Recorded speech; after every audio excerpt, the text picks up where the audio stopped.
Екипите за издирване на Босна и Херцеговина и Сърбия продължиха издирването на изчезнали мигранти от Близкия изток.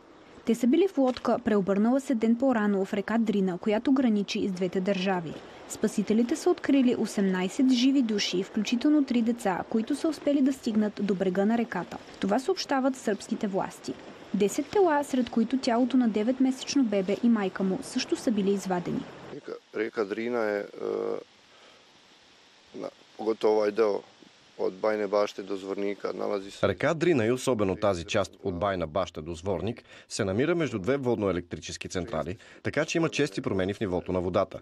Не е безопасно водния басейн да бъде пресичан, особено през нощта. В издирването по реката и бреговете й участват служители на граничната полиция на Босна и Херцеговина, пожарникари от босненския град Братунац, водолази от службата за гражданска защита на Република Сръбска и сръбската полиция. Сърбия се намира на така наречения балкански миграционен маршрут към Западна Европа. През последното десетилетие най-малко 40 души са загинали при опит да прекусят река Дрина. От 18-те мигранти, които са успели да стигнат до брега, 16 са от Сирия, а 2 от Египет, съобщи сръбската полиция. 10 от тях са непълнолетни. Не е възможно да се потвърди точният брой на хората на преобърналия плавателен съд.